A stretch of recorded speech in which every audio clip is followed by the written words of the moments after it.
Hola, ¿qué tal? ¿Cómo están? Bienvenidos en concreto a la Solidaridad Social y Política. Soy Adalberto Carvajal y esta mañana vamos a platicar de muchos temas con Luis Armando Fuentes, entre ellos algunos de los que él sí nos puede aclarar y dar una visión pues más precisa de lo que está ocurriendo. Por ejemplo, con el tema de las calificadoras. Muy buenos días, Luis Armando. Buenos días. ¿Qué diablos son y para qué sirven las calificadoras y por qué es tan dramático que Fitch haya bajado la calificación de Pemex en concreto?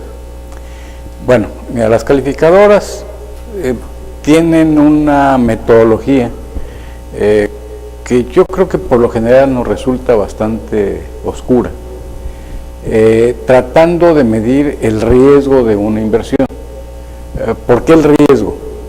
Porque se supone que si yo te presto dinero, yo tengo que asegurarme que tú puedas tener en su momento dinero para pagarme y por supuesto en el intermedio dinero para que me puedas pagar los intereses que mi inversión está generando. Entonces, cuando una inversión es muy segura, se le da el grado, bueno, se le llaman grado de calificación. Conforme esa calificación es menos segura, la calificación va bajando.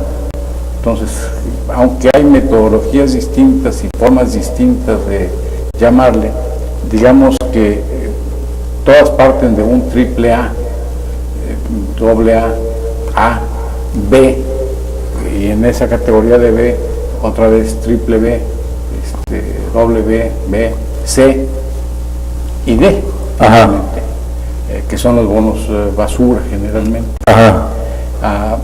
Mientras más lejos esté la AAA, se supone que la inversión es más especulativa. Y en la medida que la inversión es más especulativa, la manera de hacer atractivo para los inversionistas esta inversión es obviamente con más mayor tasa de interés. O sea, pagan más caro el dinero de esa inversión y se sobreentiende que son capitales golondrinos que a la primera provocación levantan el vuelo, ¿no? Claro. Entonces, para todo mundo lo ideal es, bueno, además de las letras incluyen un signo más o un signo menos, normalmente. Sí. Entonces, ¿qué es como el punto 5 o qué? Pues, como 5.5 sube a 6. Depende de muchas circunstancias, ¿no? Pero entonces, digamos que mientras más baja es la calificación, bueno, más habrá que pagar y más difícil será la colocación de bonos. Para este caso, Pemex coloca bonos, sigue colocando bonos. Claro, y sigue colocando deuda en general, ¿no? Entonces, ¿Y cómo es posible que si Peña Nieto endeudó con 50 de los 180 mil millones de dólares, no sé cuánto deben ahí, son un porcentaje muy importante, se endeudó Peña Nieto y estaba el problema del huachicoleo, todo esto, a Peña Nieto nunca le bajaron la calificación y ahora que llega López Obrador de entrada se la bajan a él? Bueno, ¿Hay un mensaje político ahí? Mira, yo creo que sí. Y es en donde, bueno, se confirma esto que yo te digo, que son metodologías muy oscuras. Sí. Porque además, bueno, son tres las calificadoras importantes. ¿Qué es esta metodología de Fitch de lo que estamos hablando? Standard & Poor's. Ajá. Y la metodología Moody, o Moody's. Moody's, que ayer Moody's decía que concede el beneficio de la deuda. Que parece sensato, ¿no? O sea, un gobierno que va entrando, tú le das un plazo para que demuestre si va a poder o no, y claro, le dan 6 meses. Sí, uno entendería que, bueno, estas calificaciones se emiten cada cierto tiempo y ahora a ellos no les importa que haya habido cambio de gobierno o de régimen, sueltan la calificación. Bueno, pero le parece muy extraño, ¿no? No, es que no es que te califiquen cada fin de mes o cada fin de trimestre, semestre o lo que sea, sino que si cambian las condiciones de manera dramática, pues también de manera dramática cambian las calificaciones. Digamos, por ejemplo, el caso de Venezuela ahora, ¿no? Sí, claro. Entonces, de alguna manera, Fitch está como censurando, emitiendo una moción de censura al tema del huachicoleo, o de qué se trata, o de que no esté comprando el petróleo ligero, y todas esas cosas que se han dicho del proyecto energético de López Obrador. Pues mira, es que ese es el misterio precisamente, ¿no? O sea, nosotros desde lo que vemos aquí sentiríamos que en lugar de bajar las calificaciones de Pemex, habría que subirlas. Sí. Si ahora dejan de robarle una enorme cantidad de gasolinas y de diésel y hasta de crudos, Sí. bueno, esto incrementaría los ingresos de Pemex. Nos dicen, bueno, la extracción ha bajado, nos dicen que pues el precio internacional del petróleo ha bajado, digamos, a lo largo del 2018 bajó. Bueno, eso es cierto, pero también es cierto que se están tomando medidas para incrementar la producción de petróleo y además, bueno, todo este boquete ahí que pueden ser $40,000, que puede ser 40,000 millones de dólares, Ajá. de huachicol, bueno, pues es dinero que va a ser para Pemex.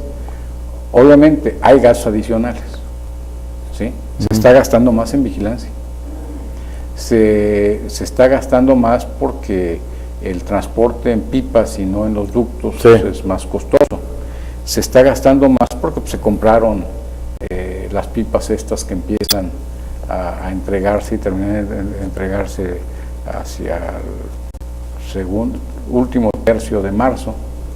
Pero, bueno, obviamente lo que recuperas es mucho más. Algunos gastos, como los de las pipas, Ajá. se hacen una sola vez. Claro. Y la recuperación, pues, es diaria, ¿no? Entonces, Y lo de la vigilancia, si logras desmantelar estos cárteles como el de Santa Rosa de Lima en Guanajuato, pues sí, también tendrá que bajar, ¿no? Sí. No puede estar siempre en de guerra, ¿no? sí, sí. Pero bueno, esto es parte de ese misterio, ¿no? Cómo, Sí. si la perspectiva que nosotros vemos de Pemex es mejor que la que veíamos hace un par de meses, ¿cómo bajar la calificación? O sea, yo creo que Moody's en ese sentido tiene razón, y bueno, Standard & Poor's no se ha pronunciado, Ajá. pero Moody's tiene razón cuando dice, bueno, vamos a esperar. Esperemos que sea el tercero en discordia y le dé Sí. otro Si, voto de confianza a si López tú Obrador, ¿no? y quienes nos escuchan se acuerdan, hace aproximadamente un año hubo algunas calificaciones que no gustaron a la Unión Europea Sí. y hablaban ellos de esta autonomía como extraña, pues, que tienen esas calificadoras y de la parcialidad de estas, porque lo ven todo desde el punto de vista del inversor gringo. Claro. O sea, finalmente las tres son empresas gringas. O sea, nadie o no se difunde, no, o no me parecen interesar a la prensa económica, si China emite calificaciones o si la propia Unión Europea emite calificaciones. Y ahí surgía la inquietud de que la Unión Europea pudiera propiciar alguna calificadora. O la propia Rusia, ¿no? Bueno, yo creo que tendrían que hacerlo y tendría que hacerlo China, Sí. ¿verdad? Porque todo el dinero del mundo no está concentrado en Estados Unidos, ¿no? Al No. contrario, pues, Ahora, sabemos que lo tienen los chinos. Grandes inversores son los árabes.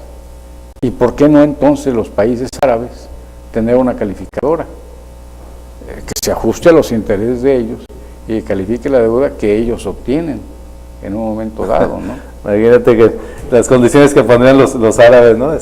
Pues sí. La burka, Sí, el velo, mínimo el velo y demás. Algunos economistas de los medios electrónicos, que le llaman la derecha electrónica, han casi diría celebrado la descalificación de Sí. Fitch, porque lo ponen en la perspectiva de una moción de censura al paradigma político y económico de López Obrador y en concreto su política energética y demás, que implica, no lo ha dicho con la contundencia de la reforma educativa, pero pues también en materia energética hay una contrarreforma energética. Claro. En pocas palabras, López Obrador ha dicho, bueno, vamos a revertir de alguna manera el impacto que tuvo en el Estado Nacional esta privatización virtual de Pemex que se produjo con la última reforma estratégica, ¿no? de reforma estructural, le llamó Peña Nieto, ¿no? Entonces, si hay una moción de censura, pues sí estamos viendo una situación preocupante desde la perspectiva de la inversión extranjera, porque no son los únicos puntos donde el paradigma político-económico está siendo cuestionado. Y saltando a otro tema, vemos el tema de las maquiladoras en Tamaulipas. Antes que pasemos a las maquiladoras. Mira, yo creo que es interesante aquí observar que esta derecha electrónica obviamente defiende intereses. Sí, claro. O sea, en el fondo es una lucha de intereses, ¿no? Y la defensa es porque, bueno, hay negocios que se acaban y negocios que les permiten también un ingreso extraordinario a los miembros de esa derecha electrónica. Sí. ¿Sí? Bueno, son los misterios de la inversión. Le hemos dado en este país una relevancia extrema, por ejemplo, a los índices de precios y cotizaciones de la bolsa. Sí. Y esos índices de precios y cotizaciones de la bolsa tienen también un comportamiento muy caprichoso. Todos los días nos lo dicen, el común de las personas nunca se acuerda por cuántos puntos está ese índice, nunca se acuerda si ganó ayer o perdió ayer o cuál es la tendencia de la última semana o del último mes. Pero esta derecha sí de pronto festeja que el índice haya caído en estos últimos semanas, y antes festejaba que ese índice subiera. Los inversionistas... O sea, antes en el sexenio de Peña Nieto. Sí, y los anteriores, ¿no? Los inversionistas sí, por supuesto, es gente muy nerviosa y magnifica muchos movimientos. Pero, vamos, ¿qué es lo que se supone que debe ser el precio de una acción? Me da igual si es de Liverpool o es de Industrial Minera México o de Telmex o de Banorte. Bueno, primero, cada acción tiene un valor en libros, que es lo que corresponde a dividir el capital de una empresa en el número de acciones emitidas, ¿no? Una empresa que vale $1,000,000 de pesos en libros. Sí, o sea que tiene edificios, que tiene una flota automotriz, que tiene y dinero en el banco, dinero, mercancía, mercancía en bodega y demás. Bodega, etcétera, etcétera. Materias primas para elaborar más mercancía, etcétera. $1,000,000 de pesos, vamos a ver. Y tiene 1,000,000 de acciones. No, el valor en libros de cada acción es de $1. Sí. ¿Sí? Pero generalmente el valor de mercado suele ser o tiende a ser muy superior al valor en libros. Como lo demostraron todas estas empresas del boom de internet, que empresas que estaban en un cuartito del tamaño de este estudio y cotizaban $millones en la bolsa y no tenían activos fijos, el dueño no tenía ni casa ni cama, pero vamos, dormía en el suelo en un colchón. Sí, lo que se supone que es importante para el inversionista de una acción no es cuánto representa en términos de capital de esa empresa, sino las perspectivas de negocio. Sí. Y las perspectivas de negocio no hay que verlas necesariamente con la perspectiva de venta de la próxima semana, sino de los próximos años.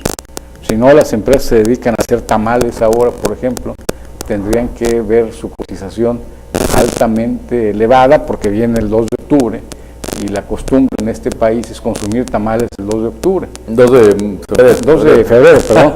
2 de febrero. Pero bueno, el 8 de febrero y el 9 de febrero se consumen tamales, pero en cantidades mucho menores, ¿no? Entonces, bueno, no necesariamente es así.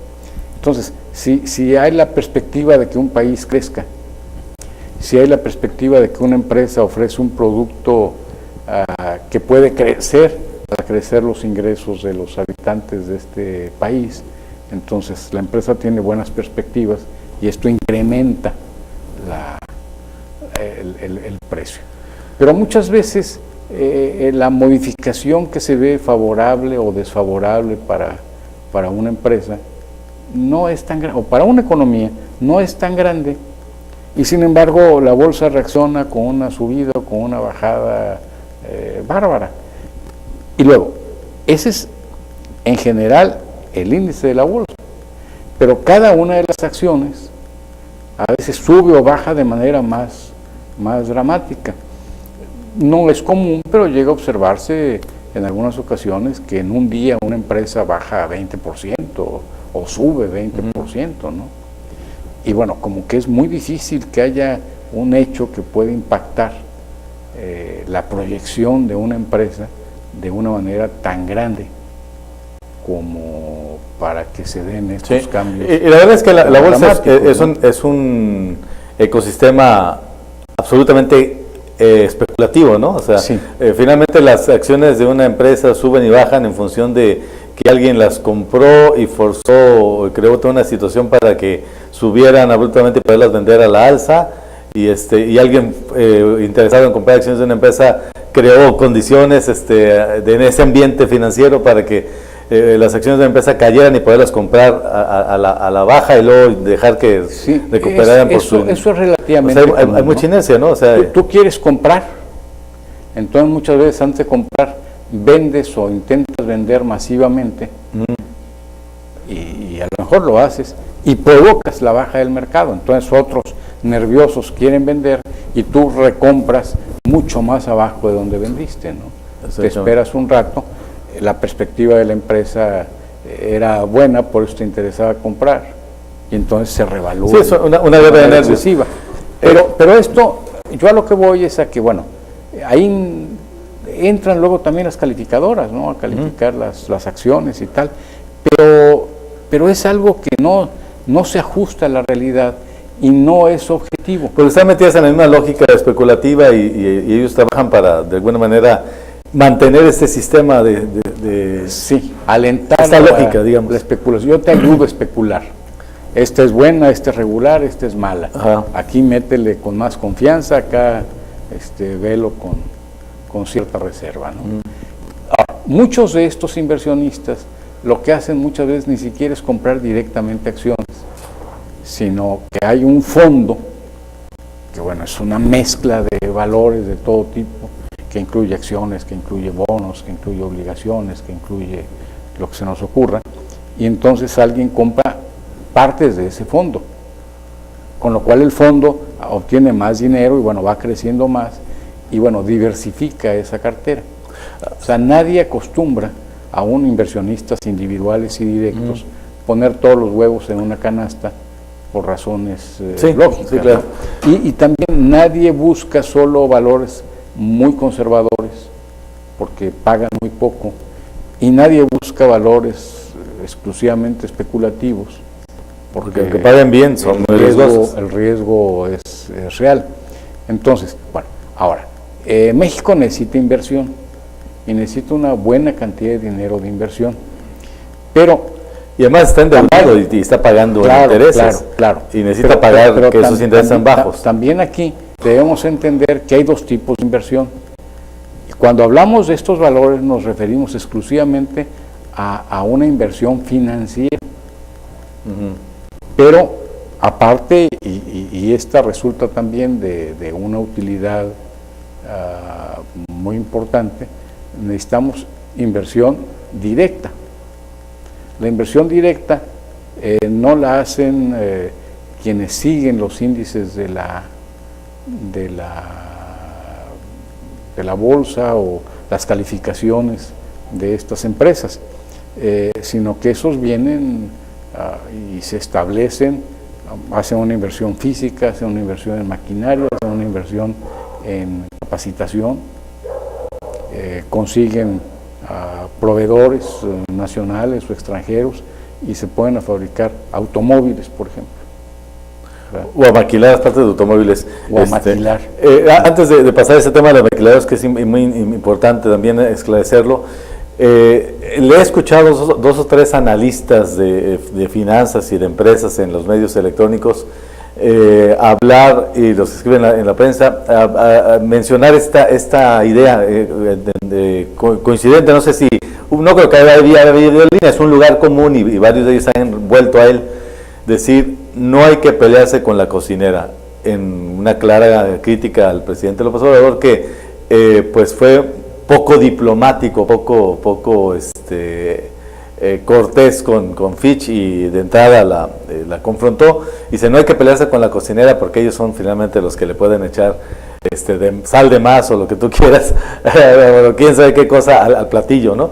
¿Es así? ¿Estamos en manos de las calificadoras o realmente un país puede plantarles cara y decir, espérame, a ver, me vas calificando mejor las cosas porque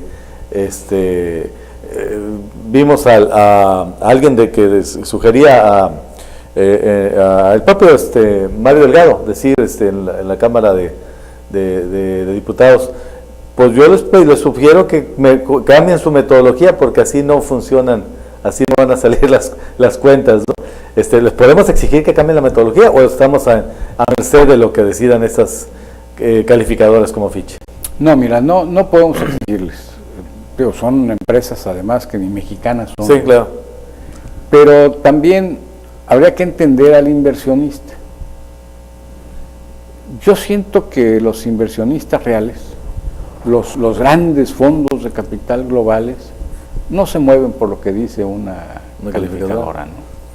Eso sería una referencia en todo caso para algunos inversionistas menores. Y creo que todo se toma con una cierta reserva.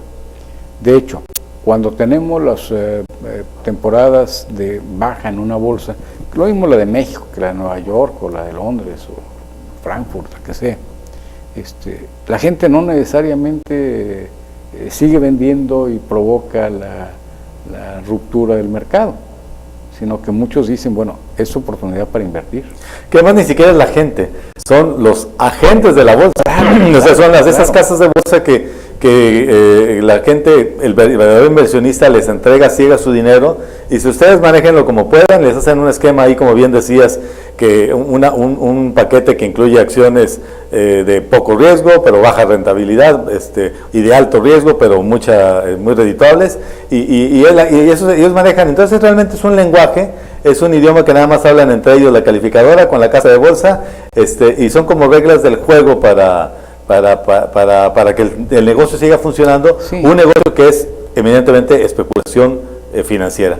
Vamos a hacer una pausa, Luis Armando, si nos permites, y regresamos en concreto para hablar de cómo se traduce este sospechosismo, eso que yo le digo, un poco una moción de censura al paradigma político-económico de López Obrador, en el tema de las maquiladoras, que pues podemos entenderlo como simplemente un asunto entre un sindicato y los patrones, o que ya están viendo que en México ya no es tan fácil hacer negocios maquilando piezas para automóviles y pagando el 10% de lo que pagan en otros países por la mano de obra. Hacemos una pausa y regresamos con Luis Armando Fuentes. Soy Alberto Carvajal, estamos en concreto.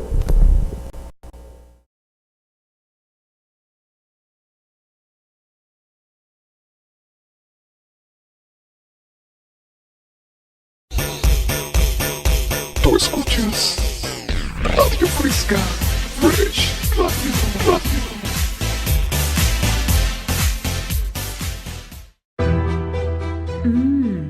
Comales de carne asada, chorizo, champiñones, pollo y tatemado en el fogón de Comala Campestre. Desayuna o almuerza con nosotros de 8 de la mañana a 1 de la tarde. Huevos al gusto, chilaquiles verdes y colimotes. El fogón de Comala Campestre, kilómetro 3,5, carretera Comala-Suchitlán, pasando el nuevo libramiento Nogueras. Chicharrón en salsa verde y roja, quesadillas y sopes, flautas, enfrijoladas, enchiladas suizas y más. Descansamos los martes, el fogón de Comala Campestre.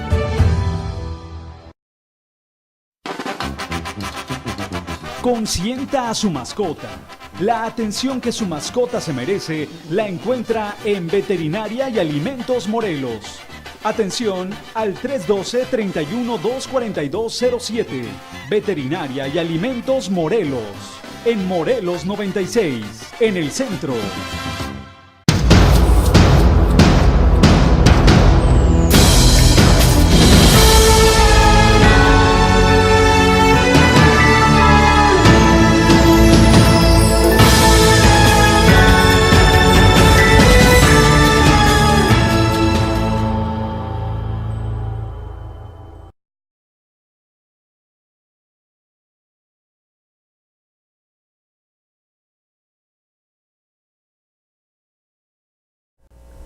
Ya regresamos en concreto, soy Adalberto Carvajal, estamos platicando con Luis Armando Fuentes, él es economista de formación, tiene una larga experiencia en la banca pública, en instituciones financieras, y con base en esta experiencia pues le estamos preguntando para tratar de entender qué pasa con todos estos fenómenos. Ya hablamos de la aumentada calificación o la baja en la calificación que dio Fitch, mientras que Moody's la mantuvo por 6 meses, y estamos esperando que diga Standard & Poor's, que es la otra gran calificadora. No sé si sean las únicas, pero por lo menos son las que más se mencionan. No, hay chiquitas, Hay chiquitas. también, pero las que llevan la batuta son esas tres. ellas. Entonces estaríamos esperando, digamos, el tercer diagnóstico que podría ser Standard & Poor's, o si es que se llegan a pronunciar o no. La verdad es que se polarizó tanto el tema con el gobierno de López Obrador que yo creo que se van a mantener un poco al margen, porque incluso criticaban a Moody's de que había reaccionado con temor, ¿no? No es que perdamos al cliente, mejor llevamos la fiesta en paz. Pero en paralelo se está dando un fenómeno muy curioso en el norte, es en Matamoros, que es uno de los emporios, como lo fue Ciudad Juárez en su momento, Tijuana de alguna manera, pero en Matamoros se está dando este fenómeno de las maquiladoras, que entiendo son maquiladoras como la que tenemos aquí, tipo Maxa, sí. O sea, hacen partes, componentes para automotriz, para la industria automotriz. O ensamblan productos finales muchas veces, ¿no? Y sí, porque aquí lo que hacen es juntar cables y hacer los mentados arneses, ¿no? Que es todo el cableado ya va unido de un lado y de una punta, y de otra punta todos los cables que ya instalan en una planta automotriz en el vehículo en cuestión. Y entiendo que es un solo sindicato, es un solo liderazgo sindical, y pues se están forzando mediante una huelga que ha sido declarada inexistente, pues forzando una negociación con las plantas, con las maquiladoras. Digamos la mitad de ellas, o la tercera parte, se doblegó y aceptó pues que sí paga muy poquito y que hay que revisar la cuestión ahora que se aumentó el salario mínimo y las prestaciones en función de este nuevo indicador, y aceptaron negociar. Otros se pusieron muy giritos y dijeron, no, así no jugamos, es más nos vamos de Matamoros, es más nos vamos del país, ¿no? Y entonces hay todo un pequeño escándalo en la comunidad financiera, en esta prensa económica que les mencionábamos, porque consideran pues que es resultado de este nuevo paradigma político-económico, en el que por un lado sindicatos como el de estas industrias maquiladoras se sienten confiados de que en el nuevo gobierno los va a respaldar en un reclamo de esta naturaleza, siendo que antes los gobiernos neoliberales los iban a reprimir, y por otra parte las empresas dicen, no, pues es que así no, los márgenes de ganancia no son tan altos, los márgenes de utilidad no son tan altos, y así no jugamos, mejor nos vamos a otro país, a otra república bananera donde podamos seguir pagando mano de obra barata para producir nuestros arneses, aunque yo no sé cómo le van a hacer para mandar los arneses o las piezas que elaboren a México, ¿no? Si eso va a elevar los costos. Pero el caso es que estamos en este escenario, y hay quienes lo ven como, si México no manda a la Guardia Nacional a que les dé de toletazos a los huelguistas, entonces no está mostrando una política hacia la inversión extranjera confiable para los inversionistas, entre ellos los maquiladores. ¿Cuál es la verdadera situación de lo que está ocurriendo en Matamoros? ¿Cómo responde este paradigma? Mira, yo creo que hay que hacernos un poco hacia atrás. Ajá. Después de la posguerra, digamos, el gran país donde se podía fabricar barato fue Japón. Sí. ¿Verdad? Y bueno, el mundo empezó a ver cómo los productos japoneses inundaban los mercados. Hasta que llegó un momento en que los obreros se dieron cuenta que, bueno, había grandes negocios que prosperaban en mucho al amparo de su poco ingreso. Sí. Empezaron a endurecer las condiciones. Ahí el mundo se dio cuenta que Japón era un gigante con pies de barro y que su vulnerabilidad estaba en que las utilidades y los precios bajos, competitivos, a que podían venderse sus productos y desplazar con esto a productos de otro origen, estaba en los bajos salarios.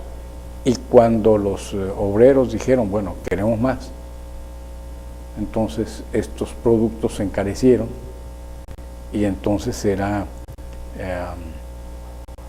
ya no tan competitivo los productos japoneses. Y se fueron a Corea. Se fueron a Corea. Y luego de Corea, 10 años después, volvió el mío. Pasó lo mismo. Y se fueron a China. Y ahora en China pasa lo mismo. Ajá. Primero, en paso intermedio se fueron a Taiwán y luego de Taiwán a China. Okay. Sí. Y bueno, Hong Kong, ajá, tal, ¿no? Singapur, los 7 tigres, ¿no? Sí. Malasia.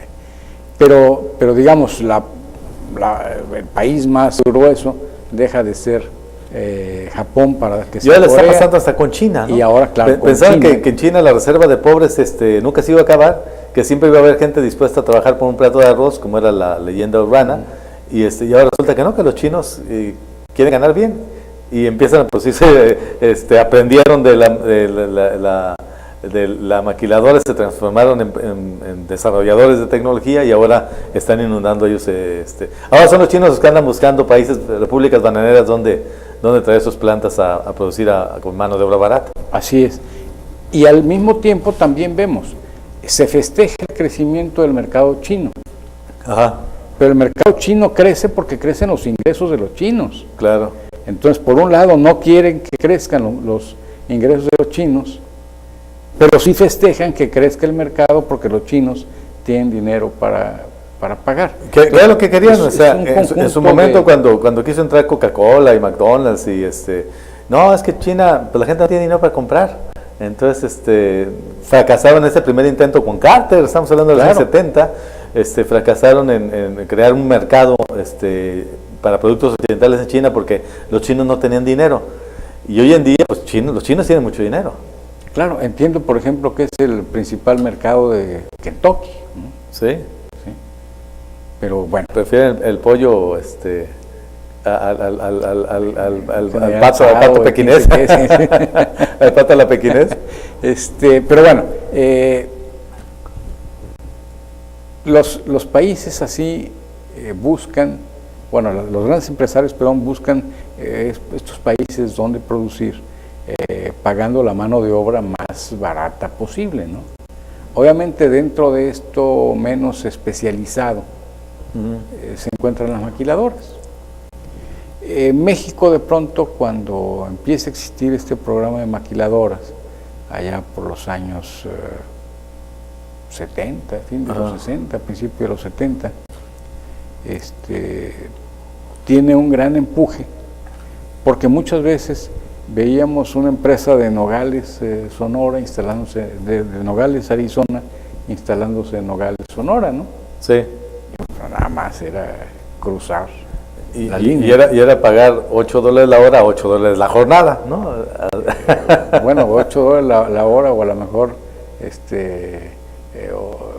$8 por la semana, ¿no? Por la semana, no sé, pero sí. Porque, bueno, y además vemos el fenómeno, se instalaron por ejemplo, Ciudad Juárez o en Nogales, y luego han ido recorriendo la frontera buscando plazas más receptivas donde las autoridades toleren menos salarios.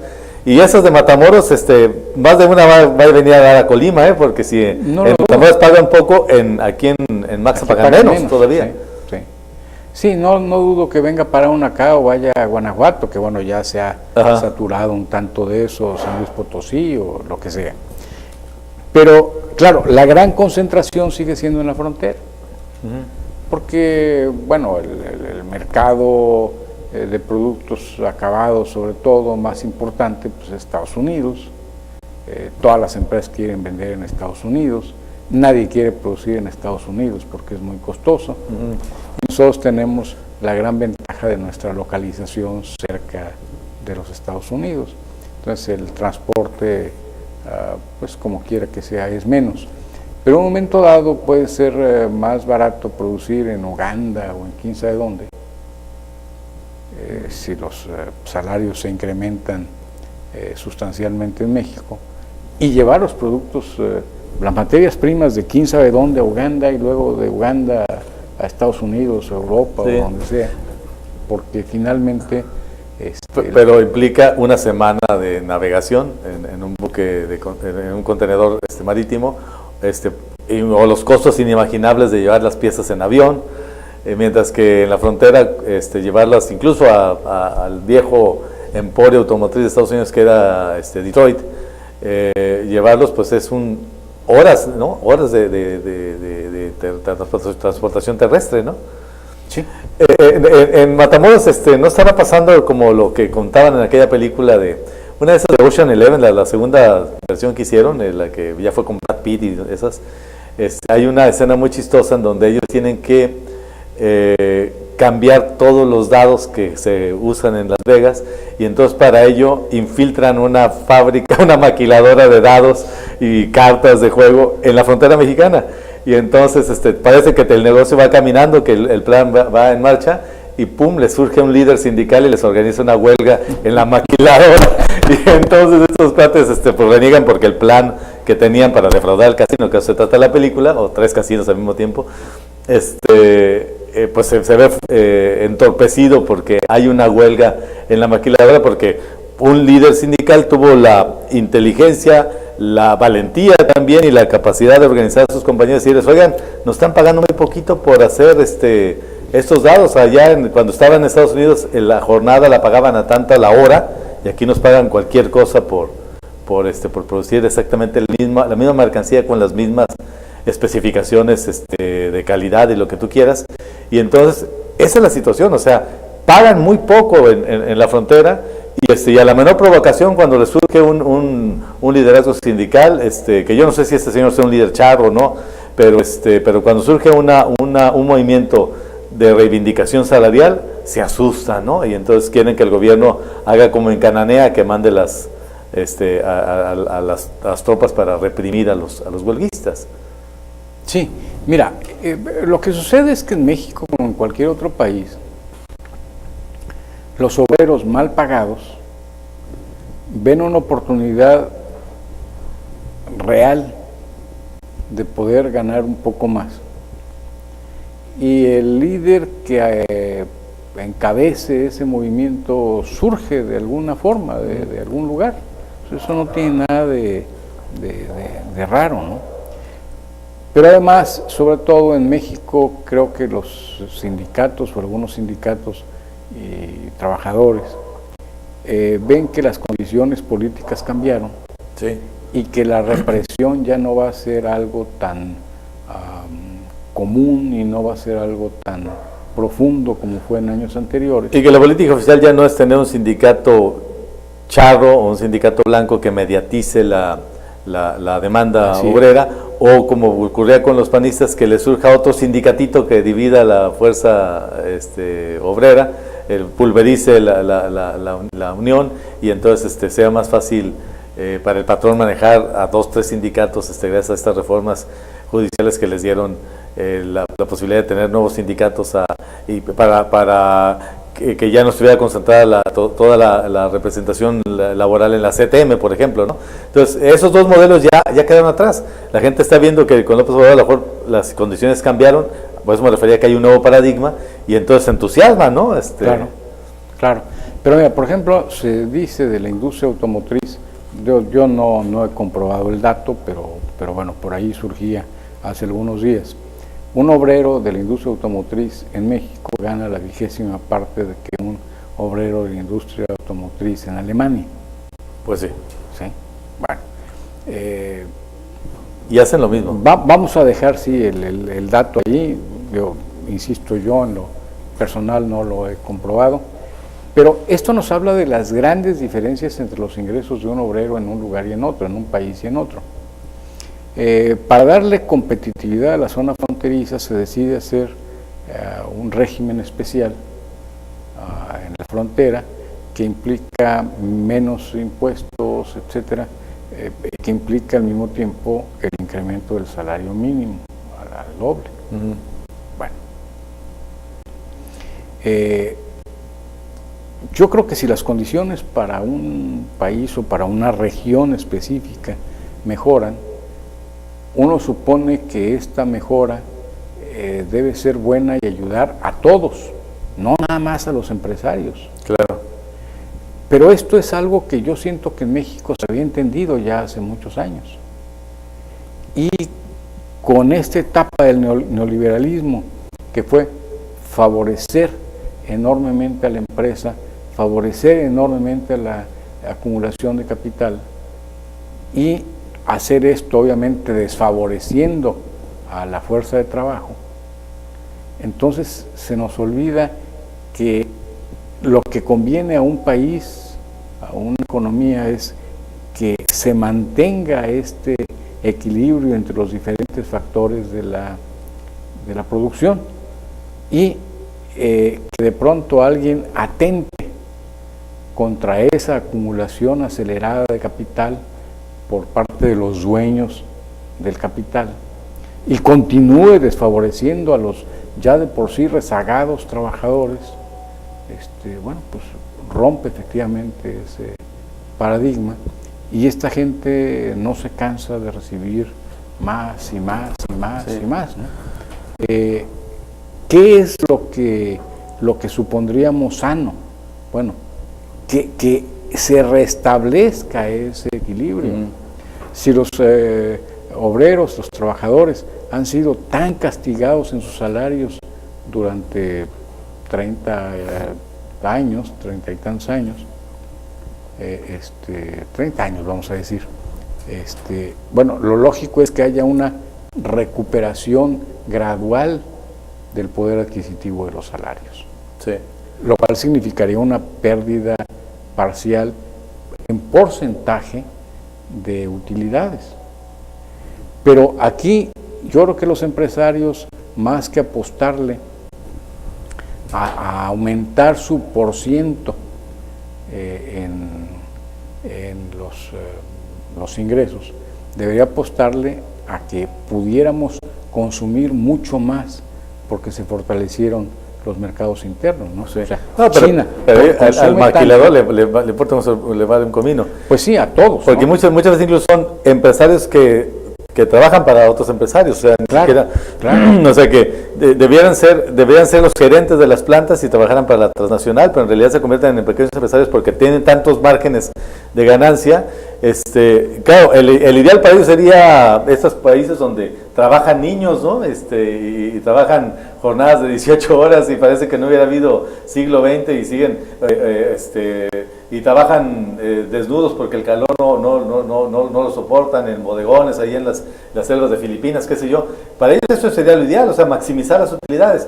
En la medida en que le van mordiendo a sus ganancias, pues ellos lo ven como una pérdida. Claro, Y aquí sí estamos viendo que nos quieren asustar con el patate del muerto de que se van incluso del país. Sí, pero mira, es que esto lo vemos sobre todo con la maquila de ropa. Sí. En Bangladesh, en Pakistán, en Marruecos, inclusive algunos otros países de estos, que las condiciones son verdaderamente infrahumanas, ¿no? Sí.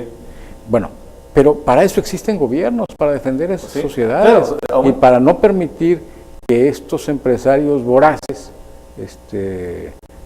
pues también saquen a un país utilizando esa mano de obra intensiva tal y semipagándola, ¿no? Pues sí. Obviamente creo que no es esta la condición en las maquiladoras mexicanas, bueno, las condiciones de Bangladesh o de Pakistán o esto no son las condiciones de las maquiladoras mexicanas, pero de cualquier manera, bueno, es justo que toda la población participemos de alguna medida, en este progreso del país. Aumentamos nuestro Producto Interno Bruto y además lo hacemos muy lentamente porque tenemos un mercado interno débil, pero bueno, que todos vayamos participando de esto, ¿no?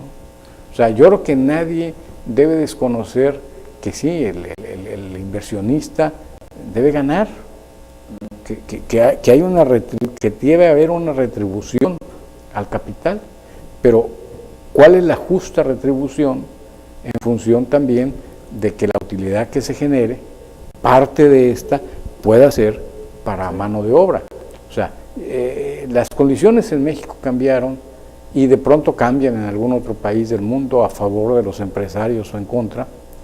Y bueno, tampoco el capital puede estar moviéndose tanto de un país a otro. Hablabas tú del capital golondrino. Y bueno, aquí sí nos referimos a inversión financiera. Sí. Y bueno, es muy fácil. Yo vendo mis valores mexicanos O las y monedas, compro valores brasileños, ¿no? Pero cuando hablamos de una inversión física, como si aquí en Colima tenemos Maxa, que no es ni con mucho la maquiladora más grande ni tal. No, bueno, comparada con los de la frontera, pues es chiquita, ¿no? hay una inversión real, vamos, hasta en obra civil. Sí. Y bueno, como que la maquinaria y tal te la puedes llevar, te va a costar Claro. desinstalarla, transportarla e instalarla en otro lugar, pero la obra civil no te la puedes llevar. Y en el lugar a donde vas necesitarás Construir las mismas naves y demás. construir, claro. Entonces, bueno, ya ahí no es tan fácil esto de me voy y me instalo en otro lugar y tal, y abandonar un sitio, bueno, sí implica pérdidas, Sí, claro. tal. Estas maquiladoras ya tienen personal entrenado en Matamoros o en Tijuana, Juárez o donde sea, y al llegar a instalarse a otro país tienen que empezar por capacitar mano de obra o a otra ciudad, Sí. porque no necesariamente la gente que está ahí, Y esa aunque curva de sean aprendizaje va a operaciones costar mucho. relativamente Yo creo que con esos argumentos son los que los operadores del gobierno de López Obrador tienen que usar para esa negociación. Si miren, no vamos a mandar a la Guardia Nacional para golpear a los huelguistas, para romper la huelga, eso que se resuelva por las vías judiciales. Ya bastante hicieron con desconocer la huelga, ¿no? Con declararla inexistente. Sí. No vamos a repetir episodios como los de Cananea, pero saquen cuentas. Si ustedes se van, ¿cuánto les va a costar traer el producto para seguirlo entregando a las plantas que están en México? Que muchas de ellas son alimentadoras de las propias automotrices que hay en México, las ensambladoras, o llevarlas a Estados Unidos o lo que sea. ¿Cuánto les va a costar esta curva de aprendizaje, de capacitación, perder estos activos, esta infraestructura, este patrimonio inmobiliario aquí y comprar otro, adquirir otro en otro país, construirlo, etcétera? Con eso se puede negociar, porque están jugando mucho a asustarnos con el petate del muerto, y creo que también es parte de lo mismo, que entiendan que así como hay un nuevo paradigma y los obreros se entusiasman, también puede haber un nuevo paradigma en condiciones más transparentes y más con reglas más claras de qué es lo que está jugando aquí. Pero mira, al mundo todo, no solo a nosotros, el show nos ha gustado. Sí. Y siempre esto de gritar y de mostrar una desesperación y tal, y angustiar a la otra parte, siempre han sido monedas de cambio y monedas de negociación, ¿no? Sí. Entonces, yo creo que finalmente a nosotros, con todo y que nos dejan muy poco las maquiladoras, nos conviene, porque bueno, es mano de obra, tal. Pero a las maquiladoras también les conviene. Claro. O sea, yo creo que les conviene más que a los demás. Sí, que a todos los no demás. vienen a hacernos un favor, y yo creo que es algo que debería quedar perfectamente sentado, ¿no? Sino que nos hacemos favores mutuos. A ti te conviene, a mí me conviene. Entonces, llegamos a un acuerdo, pero para que te convenga, no solo para que te convenga a ti, sino para que también me convenga a mí. Si nos permites, Luis Armando Fuentes, vamos a hacer una pausa y regresamos en concreto. Soy Alberto Carvajal. Vamos a una pausa.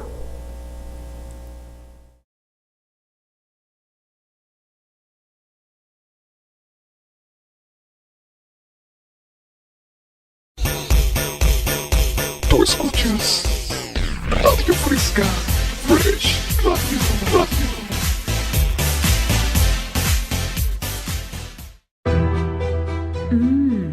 Comales de carne asada, chorizo, champiñones, pollo y tatemado en el fogón de Comala Campestre. Desayuna o almuerza con nosotros de 8 de la mañana a 1 de la tarde. Huevos al gusto, chilaquiles verdes y colimotes. El fogón de Comala Campestre, kilómetro 3,5, carretera Comala-Suchitlán, pasando el nuevo libramiento Nogueras. Chicharrón en salsa verde y roja, quesadillas y sopes, flautas, enfrijoladas, enchiladas suizas y más. Descansamos los martes, el fogón de Comala Campestre.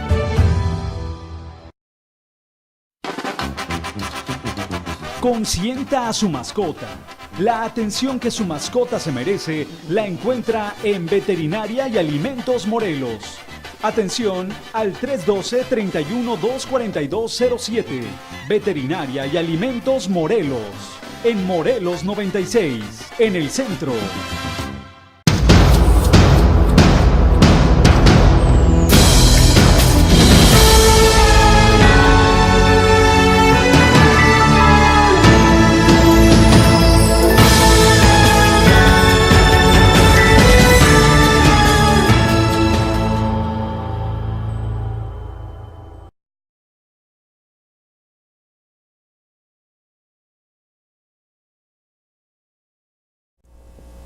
Ya regresamos en concreto, soy Adalberto Carvajal, hemos estado platicando con Luis Armando Fuentes sobre los conflictos económicos e industriales que se han suscitado, esto de la calificación que emitió Fitch, el problema de las maquiladoras en la frontera norte.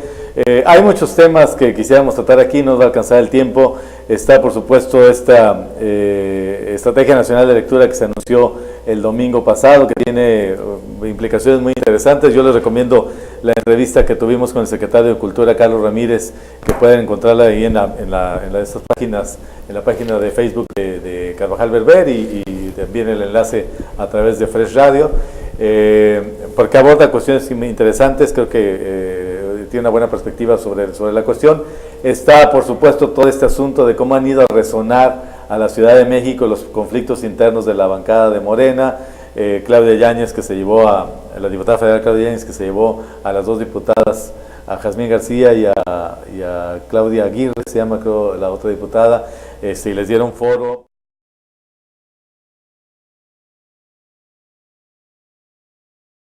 La mujer, la equidad de género, y bueno, pues salió a relucir el tema de Héctor Mora y su nombramiento en la API. Lo cuestionaba López Obrador al respecto y dijo, bueno, pues vamos a estudiar el tema y si no del ancho, pues lo quitamos. Que algunos leyeron como una aval para Héctor Mora, otros lo leen como una sentencia, como que te tenemos bajo la lupa. Y luego ya no más falta que el supuesto nombramiento o la mención que se ha hecho de Rafael Briceño como delegado del IMSS, pues también acabe generando un escándalo en la Ciudad de México, si es que se confirma porque se trascendieron una lista de futuros nombramientos y ahí aparece como que el regidor Rafael Briceño, que fue el candidato de Morena a la presidencia municipal de Colima, eventualmente serían designado delegado del IMSS. Esto no se ha confirmado pero pues siguiendo la lógica de los últimos nombramientos, todos han sido así. Primero son filtraciones y luego hay un juego ahí y al final se confirma o no el nombramiento. Bueno, más bien se confirma, ¿no? No conozco un caso en donde López Obrador, una vez que suelta el nombramiento, suelta el anuncio extraoficial, se haya desdicho de alguna cosa, ni siquiera con lo de Taibo o cuestiones así, ¿no? Entonces habría que ver si se concreta. Es muy probable que sí. Y esto pues ha generado todo tipo de especulaciones, desde los que se acuerdan que Rafael Briceño como empresario no pagaba las cuotas del IMSS, hasta los que lo recuerdan como secretario de Planeación aquí y son escépticos con respecto a su capacidad como funcionario público. Bueno, hay muchas especulaciones, otros que dicen que bueno, pues es un reconocimiento a que se la jugó con López Obrador, jugó por la presidencia municipal y lo tienen que premiar con algo más que no sea una regiduría de oposición. Son temas que están ahí en el candelero de la política de Morena en Colima y que se reflejan a nivel nacional. Pero hay un tema que yo sí quisiera tratar contigo, Luis Armando Fuentes, esta cuestión del bloqueo de las vías de ferrocarril por parte de la Coordinadora Nacional de Trabajadores de la Educación en Michoacán, al parecer ya las van a levantar, hoy en la mañana ya filtraron que sí lo van a levantar, y todo esto nos lleva a una tormenta en un vaso de agua que se ha hecho, probablemente sean reales las cifras, de la afectación a la actividad económica del país por el bloqueo del puerto de Lázaro Cárdenas, ¿no? Que no llegó la mercancía, no salió mercancía del país con calidad de exportación, que el impacto económico al Estado ha sido tremendo, al Estado de Michoacán, y muchos sospechan que en parte este conflicto, además de lo magisterial, del problema laboral con el magisterio que tiene Silvano Aureoles, lo han hecho el señalamiento, dicen es parte de la estrategia de López Obrador para tumbar a su primer gobernador, como hizo Lázaro Cárdenas en su tiempo, que fue tumbando a todos los gobernadores del maximato de Calles y reponiéndolos con figuras más cercanas a él. Estamos viendo realmente un asunto, la otra lectura que se ha hecho y que me parece que es la más acertada es que finalmente esto refleja la relación del gobierno federal con los estados y este juego perverso que han tenido algunos estados donde sí, el gobierno federal es patrón y es el que entrega los recursos para temas como salud o educación, pero yo los manejo y los utilizo de manera discrecional hasta para colar un montón de aviadores ahí y los uso hasta de caja chica y demás. Estamos viendo una CENTE engallada, empoderada por su asociación, por su alianza política con López Obrador, o estamos viendo una embestida del gobierno federal contra un gobernador que se la jugó con José Antonio Meade como Silvano Aureoles y no va a parar hasta que lo tumben, o es el asunto estamos viendo entrar en crisis el modelo de la descentralización, pero al mismo tiempo discrecionalidad del manejo de los recursos federales en temas como educación o salud. ¿Cuál es tu perspectiva, Luis Armando? Mira, mi perspectiva es que está pasando todo y estamos viendo todo, ¿no? Uh-huh. Hay gobernadores y son muchos, como Silvano Aureoles, o el nuestro, si queremos verlo más cerca, que no necesitan que los tumbe nadie, se caen solos. O sea, tiene una debilidad interna, una falta de cohesión de sus propios gobiernos, sí, un rechazo popular altísimo, que entonces no necesitan de mucho para caer. Silvano Aureoles igual en la hora de las elecciones perdió todo, alcaldías, congresos. Todo. Y una muestra precisamente de esa debilidad de los gobiernos está ahí justamente reflejada. Sí. Y conste que esto fue hace medio año y en medio año las cosas no han jugado a favor de ellos y sí han jugado a favor de López Obrador y por tanto en contra de ellos. Pero aún gobernadores aparentemente fuertes como el de Jalisco, y que desde antes de tomar posesión está engallado y un poco queriendo medir fuerzas, sí, con el presidente, y tratando de captar toda esta simpatía de la oposición hacia López Obrador, pues hemos visto cómo decae su estrella en las últimas semanas, ¿no? Y ya los propios jaliscienses se refieren a él como guachicolero, tal. Y lo acusan de que, bueno, desde Tlajomulco, a donde él tiene gasolineras y vende huachicol, distribuía y tal, ¿no? O propiciaba esa distribución. Y cada vez los propios jaliscienses lo ligan más con el cártel Jalisco. A pesar de que se ha pegado durísimo el desabasto y que se supone sí, que los jaliscienses serían enojados con el gobierno federal por esta claro, pero se enojan con él y con los huachicoleros, porque finalmente, bueno, como estos eran los que distribuían, entonces pues Pemex no tenía la fuerza suficiente para abastecer adecuadamente las gasolineras sin huachicol, ¿no? Bueno, entonces el hecho de que tengamos una figura presidencial tan fuerte y además una figura presidencial con ese grado de comunicación tan importante que nos muestra López Obrador, sobre todo con las mañaneras, y cómo no solo marca agenda, sino domina agenda. Bueno, provoca la debilidad de otros, porque además, curiosamente, muchos de estos gobernadores no cambian su forma de ser, no cambian su forma de sentirse marajás frente a un pueblo de esclavos, de sirvientes. Y ni siquiera eran virreyes, eran verdaderos monarcas locales. Así es.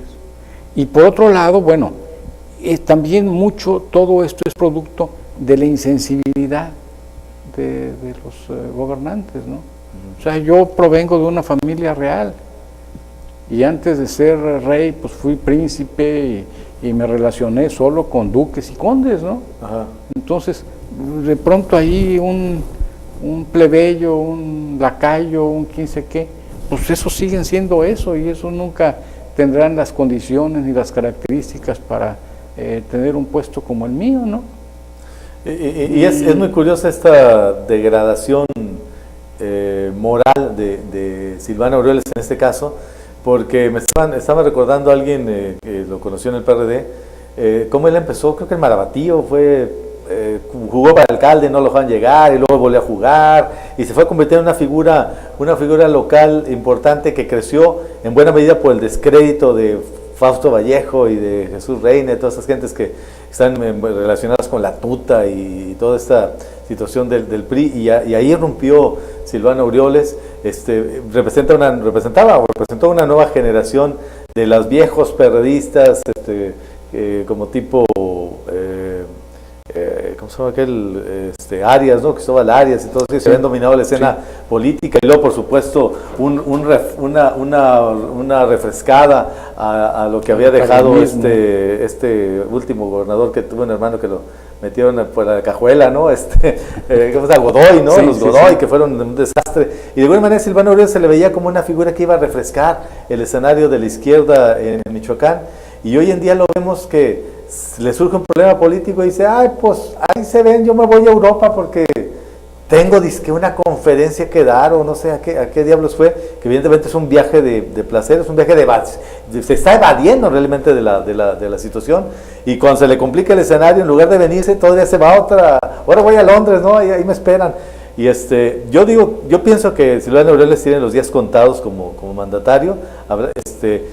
Por lo pronto ya accedió a pagar, ya accedió que el dinero se lo clavó, que le van a dar del gobierno federal, pero de entrada admite que él no tenía la razón en cuanto al manejo de los recursos, y ya perdió esta batalla con la gente, y difícilmente se va a sostener un gobernador en esas condiciones, ¿no?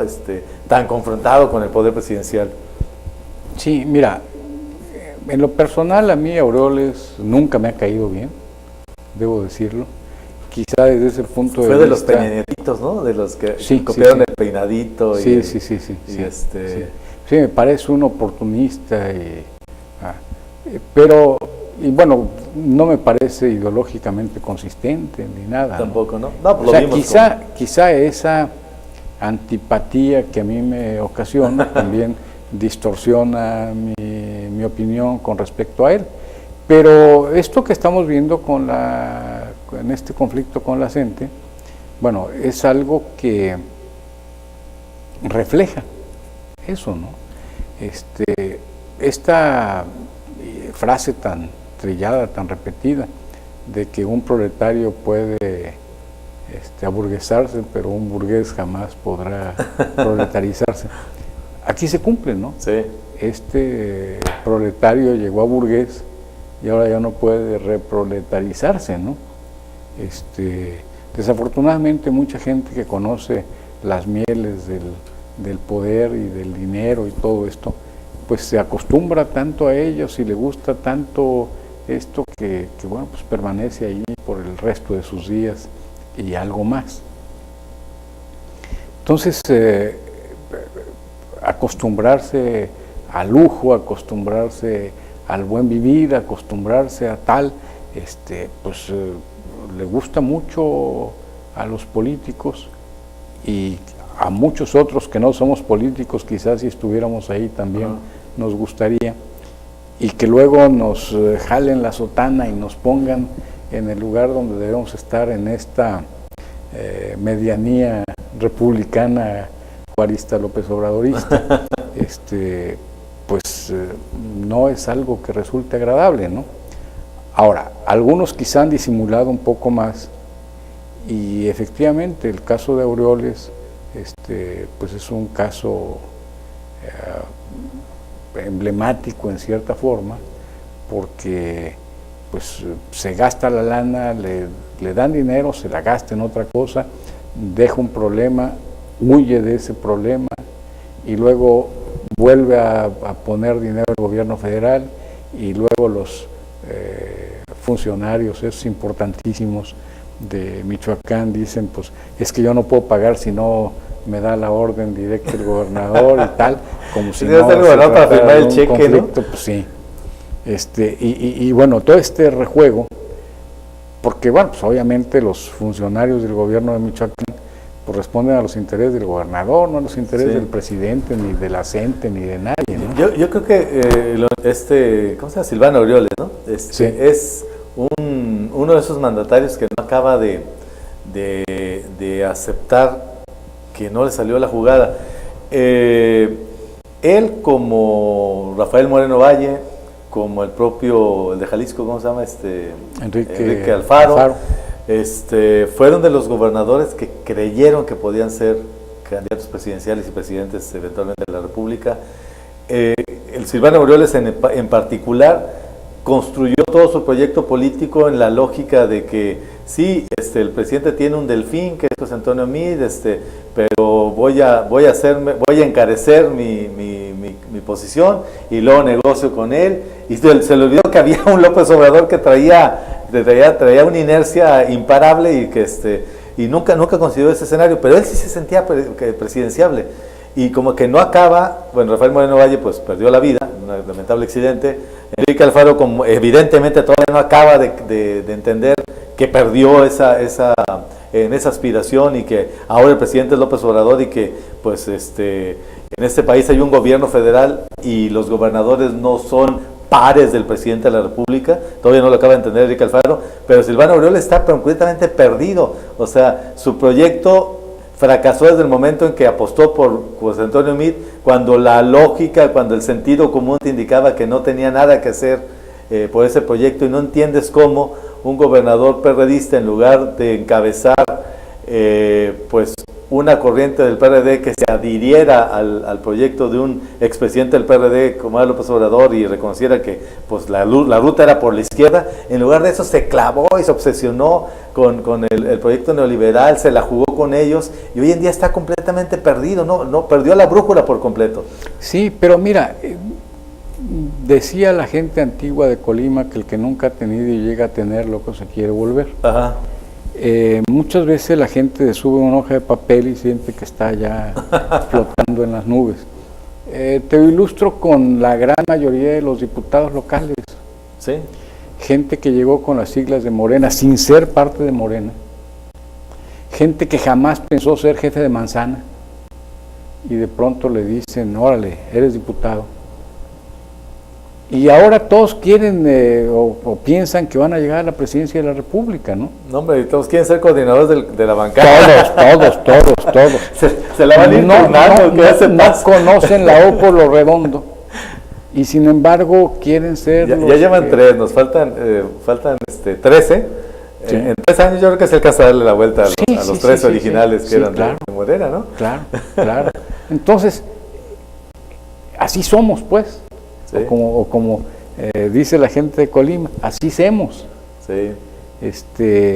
Y así son también los michoacanos, y así son también los de tal y cual y otro estado y otro municipio, porque está seguramente en la naturaleza del ser humano, sí.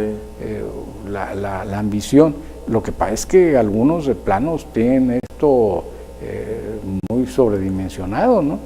Y claro, pues, como si fuera sencillo ser presidente de la República. Hay un presidente de la República cada 6 años. Pues sí.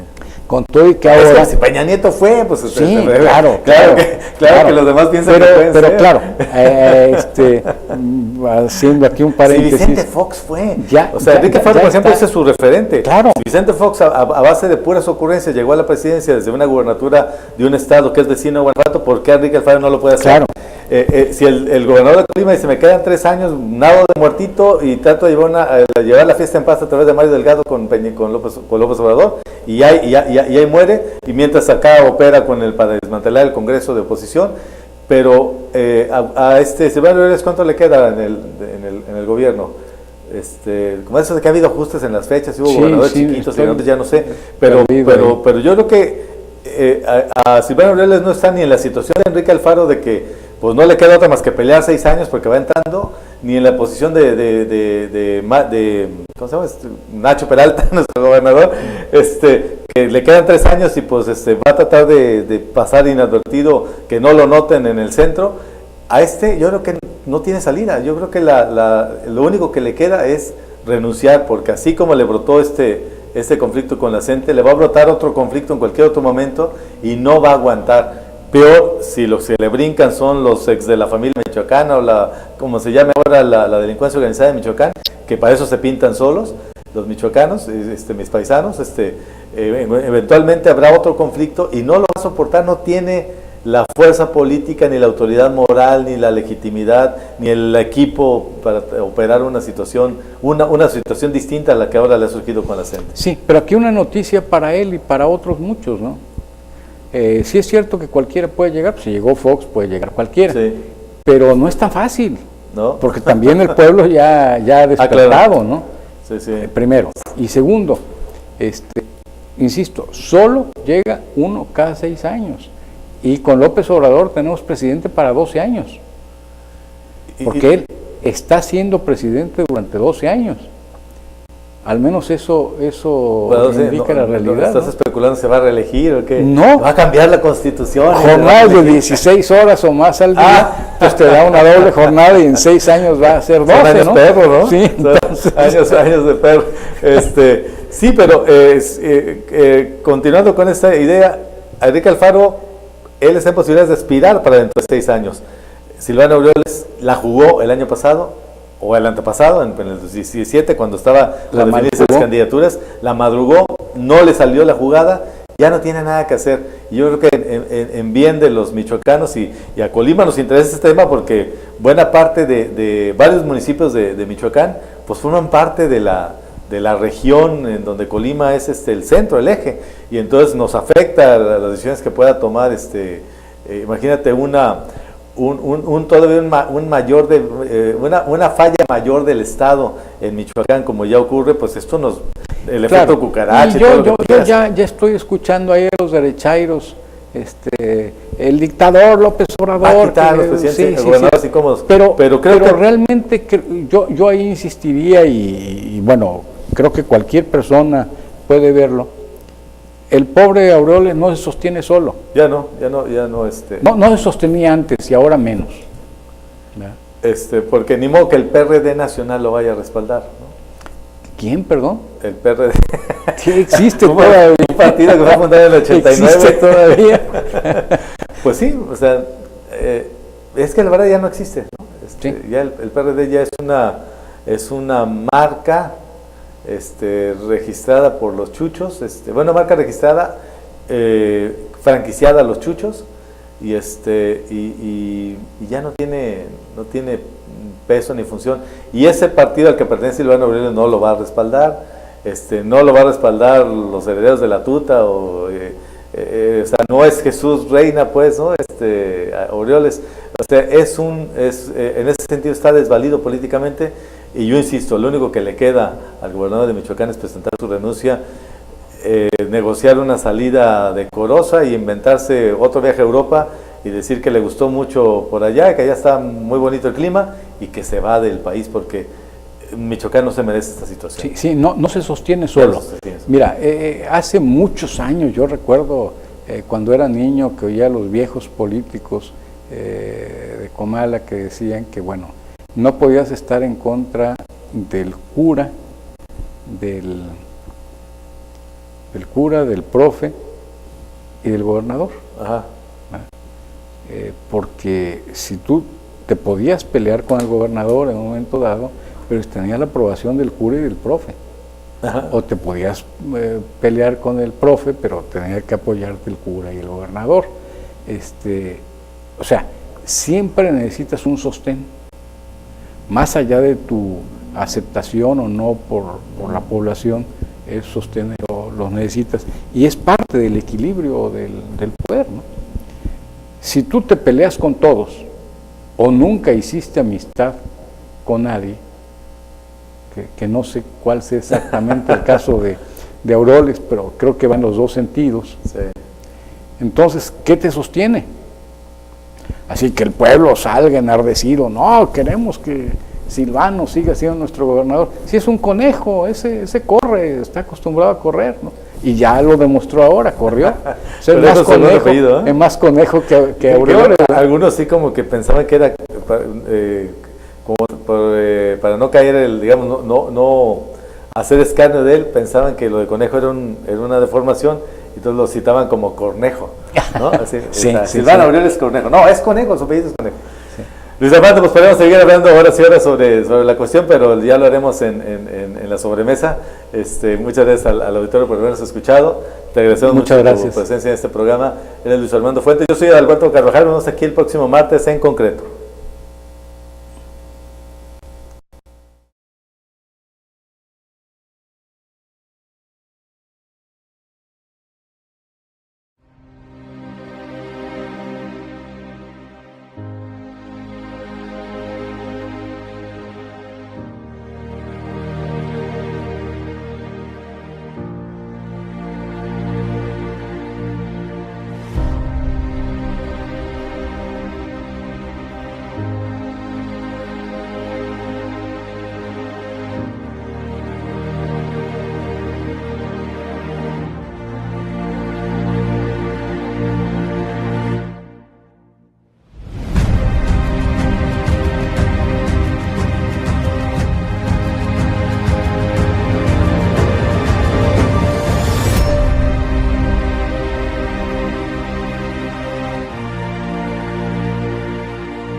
Baile. Entonces, no chinguen. Ahí está dando la rueda de mesa. Vladimir. Ajá. Está con Toscano, con... ¿Cuántos le quedan? 2, 4, 6...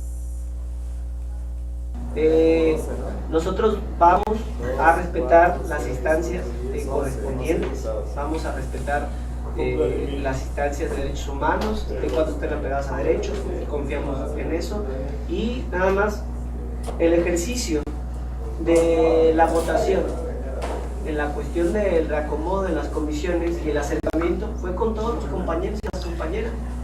Tuve comunicación con la compañera presidenta Jay, con el coordinador de los diputados a nivel nacional, Mario Delgado. Me acerqué con los compañeros, entonces dije, hay que dar este paso, es importante la unidad, es importante fortalecer el proyecto de Andrés Manuel López Obrador. El PAN es el principal adversario del movimiento. El PAN representa el fascismo, el PAN representa la corrupción, el PAN representa la guerra contra el narcotráfico, el PAN representa el conservadurismo más recalcitrante en este país, el PAN lo representa personajes como Jorge Luis Preciado, ¿no?, que están cargados de odio y de corrupción y que están en contra de las iniciativas del presidente de la República. Y bueno, yo creo que hay una línea nacional, nosotros nos acercamos a pedir el apoyo y la unidad en torno a eso. La compañera Jazmín votó a favor del reacomodo de las comisiones. Caramba, si hubiera algún tipo de amenaza o de violencia, creo que se hubiera dicho en ese mismo momento. O sea, ¿por qué? ¿Votó en conciencia? ¿Por qué esperar? Por instrucciones. Bueno, nosotros transmitimos un mensaje, ¿no? Nosotros transmitimos un mensaje muy claro, que creo que eso es normal, ¿no? Transmitir, para eso somos coordinadores, y cada quien vota en conciencia, ¿no? Y no hay ninguna cuestión de un reproche, ninguno. A ver, yo lo voy a decir, la compañera Celi votó en contra y no ha habido ningún reproche.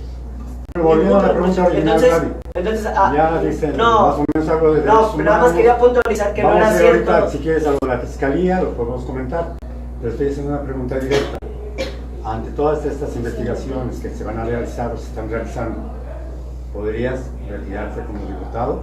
Es una pregunta. No se ha planteado. No se ha planteado. No se ha planteado ni de la Dirección Nacional ni de los compañeros. A pesar de de ninguna forma. un juicio de procedimiento. Bueno, eso, que se haga el juicio de procedimiento y que se proceda, ¿no? Nosotros vamos a ser muy respetuosos de las instancias correspondientes. Lo que no podemos es que este tipo de cuestiones de que no aprendamos a diferenciar las diferencias políticas y trasladarlas a las cuestiones personales y de ahí trasladarlas a algún tipo de calumnia o señalamiento que no es verdad, ¿sí? Pues no puedo de eso no puede depender, ¿sí? El proyecto de nación ni la responsabilidad que tenemos, ¿no? Y puntualizar en ese tema, Perdón, nada más puntualizar en ese tema que si estamos en esta conferencia todos los compañeros ponentes es precisamente por el respaldo que le tenemos al coordinador, que pues, no cabe en nosotros la duda de que él debe de continuar al frente hasta esclarecer esta situación que sabemos que va a ser a favor de él o de nosotros. ¿En qué momento llegó la armonía morena? Vimos broncas con General Gallardo, se brincan a la dirigencia estatal. Hubo broncas con Gisela Martínez al inicio del partido. Hoy, ¿por qué ya cambian este discurso que quieren todo interno cuando antes lo hacían hasta en redes? O sea, ¿por qué cambian este discurso? Bueno, yo creo que es parte de la experiencia, de la madurez, y creo que es muy importante el derecho a disentir. Nosotros mantenemos el derecho a disentir, pero vamos a respetar las instancias correspondientes. De la Comisión de Ministerio de Justicia fue lo primero que nos han dicho, y creo que es muy importante seguirlo haciendo. A mí me preguntaron qué opinaba por la reintegración de las compañeras. Yo dije, a ver, como coordinador yo estaría a favor, ¿no? Tenemos un mayor voto ponderado en gobierno interno, tenemos mayor representación. A mí me interesa, ¿no?, que pudiéramos sumar, que pudiéramos reagruparnos, pero eso ya no depende de nosotros. Entonces, solamente pues hacer esas aclaraciones. Es muy importante la cuestión de las medidas cautelares, hacer un ejercicio periodístico responsable. Las medidas cautelares le pueden preguntar al presidente de la comisión, fueron por la cuestión de las amenazas y por la cuestión del plantón, no fue por la cuestión al interior de la bancada, porque no se puede dictar una medida cautelar de algo no investigado, no notificado, pues es lógico, ¿no? Eso. Bien, Vladimir, yo por mi parte preguntarte más en la rueda de prensa que dan allá en la Ciudad de México. Hablan precisamente de la Intención de Derechos Humanos y hablan de una denuncia, que son denuncias ante la Fiscalía General del Estado. acusan a toda la bancada, no nada más a Vladimir. Sí, dicen que el agresor eres tú, pero que los que cometieron violencia política son todos y todas. Sí. ¿Sí? Que se prestaron para callarlas, para no dejarlas hablar, etcétera, etcétera, ¿no? En este caso, ¿qué va a hacer la bancada? Primero, para demeritar eso. Segundo, ayer señalaban de que las habían acusado a ellas de malversación, de bancos y no sé qué otras cosas. Eso que están haciendo es para evitar la investigación que ustedes estaban haciendo respecto a la administración que tuvo Jazmín como coordinadora y presidenta de Gobierno Interno. No sé si sea eso, no sé si sean las diferencias políticas de las comisiones, no sé qué sea. Bueno, lo que sí es muy importante y que bueno que lo aclaras, que las acusaciones son contra toda la bancada. Entonces yo creo que no sé qué cálculo político lo hagan. Yo creo que es muy claro que las compañeras fueron hace 2 días a la Ciudad de México y es muy claro pues que en la conferencia de prensa no está el coordinador de los diputados, ni está la presidenta del partido, ni está una instancia de la dirigencia. Yo no voy a decir más, ¿no? O sea, entonces no vamos a caer en esa parte. Nosotros de verdad que deseamos lo mejor. ¿Qué vamos a hacer nosotros ante eso? ¿Qué vamos a hacer? Vamos a sacar las iniciativas del presidente, vamos a promover foros por la Guardia Nacional, vamos a promover iniciativas en contra de la violencia hacia las mujeres, vamos a seguir trabajando en iniciativas ambientales, de derechos humanos, vamos a trabajar en el programa político, estamos trabajando en la cuestión del pago justo de agua, de predial. O sea, ¿qué va a hacer la bancada de Morena? Trabajar y proponer, fiscalizar los recursos, vamos a trabajar con los centros de bienestar que ya van a arrancar en el mes de febrero, vamos a colaborar con el Ejecutivo Federal en esta cuarta transformación. Eso va a hacer la bancada de Morena, va a proponer y va a responderle a la gente y va a buscar acuerdos y va a buscar diálogo con todas las fuerzas políticas y va a debatir y va a alzar la voz cuando lo tenga que hacer y cuando haya alguna injusticia. Eso es lo que va a hacer. Y entre lo que están haciendo ahorita los diputados, ¿qué van a hacer ustedes? Tú, que es el presidente de la Comisión de Gobierno Interno, auditoría trabajo desarrollado por Jazmín o borrón y cuenta nuevo para que ya también ella no le busque más. Nosotros creemos en la filosofía del presidente Andrés Manuel López Obrador. No se puede construir a partir de la exclusión, a partir del odio. Nosotros, decía Andrés Manuel, si yo me dedicara a eso, ¿no? A ver todo lo que pasó y todo eso, en vez de proponer, en vez de hacer, ahí me quedo en eso. Entonces, obviamente si hay algo irregular, pues no vamos a solapar nada, pero tampoco están muchos esfuerzos dirigidos a hacer una cacería de brujas, a investigar, a buscarle, que se podría hacer. ¿Sí? Nosotros tenemos las herramientas, podríamos tener los elementos ahí, pero perderíamos el tiempo en eso y nos enfrascaríamos en eso que a lo mejor quieren, ¿no? Que nos distraigamos del objetivo primordial, que es el eje de la cuarta transformación. Entonces, ¿qué anunciamos? Que vamos a trabajar mucho, que este próximo mes de febrero van a venir las iniciativas, ya viene, hoy se pone la extinción de dominio, viene la prisión preventiva, la Guardia Nacional, viene la reforma educativa, tenemos ahí varias iniciativas, hoy para la cuestión del pago de agua en Manzanillo, en Tecomán, pues hay mucho que hacer, hay mucho que trabajar. Nos preocupan las cifras del Secretariado Ejecutivo, de feminicidios, de homicidios, de desaparecidos, de robo a casa de habitación. Nos estamos ocupando en la cuestión de que los jóvenes en Colima se reintegren al estudio o al trabajo.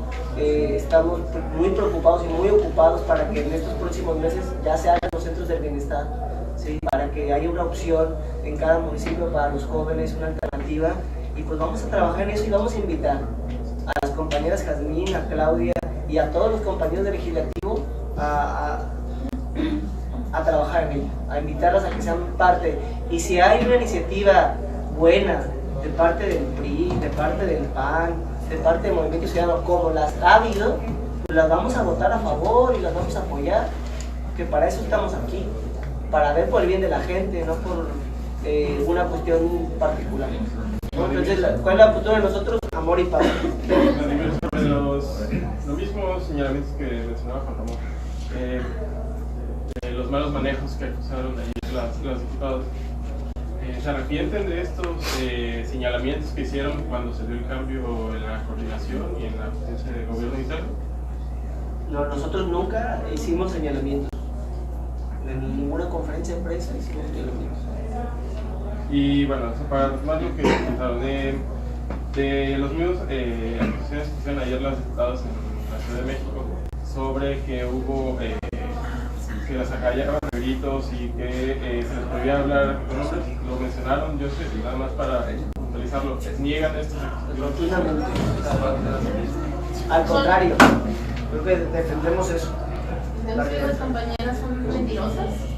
No es verdad. No, digo, ¿por qué no vamos a caer en esta parte de estas preguntas? Digo, respetamos el oficio periodístico de cada quien, pero si entonces las compañeras son mentirosas, no vamos a, con todo respeto, pues, no lo vamos a hacer. Son diferentes puntos de vista. O sea, para nosotros no es verdad la acusación y lo negamos, ¿no? La cuestión de cómo lo interprete cada medio, somos bien respetuosos en cómo lo hagan, ¿eh? O sea, pero nosotros también somos bien claros en lo que queremos comunicar. Se digo de esta forma porque pues ellas fueron a una instancia, a la Comisión de Derechos Humanos. A pesar de eso, ustedes piensan que, bueno, no es verdad todo lo que ahí en el oficio enviaron, no es verdad todo lo que dicen. Y otra vez, es que el oficio son muchas cosas. El oficio venían la cuestión del plantón y la cuestión de las amenazas en redes sociales. Y eso yo cómo lo puedo negar. La cuestión interna, nosotros ahorita le decimos, sí lo negamos. Cualquier violencia política, simbólica, lo negamos. Hay un ambiente de fraternidad, de hermandad al interior de la bancada.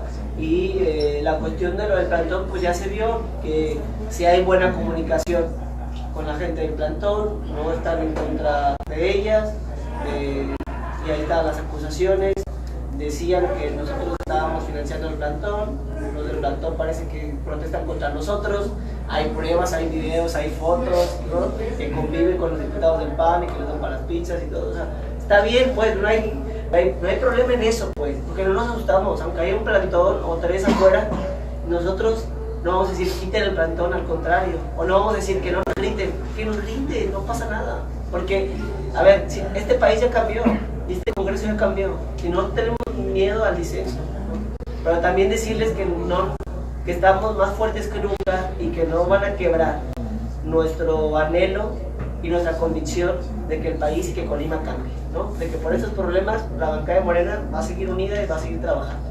¿Y cómo van a superar el hecho de que hay una división muy notoria en cuanto a que la diputada federal Claudia Llanes y la senadora Griselda apoyan a esas dos diputadas y se unieron a la acusación a ¿Hay alguna diferencia con ellos? Bueno, pero la ha habido siempre. Yo creo que hay gente que ve ya muy cerca el 2021, ven muy cerca ven muchas encuestas, ¿no?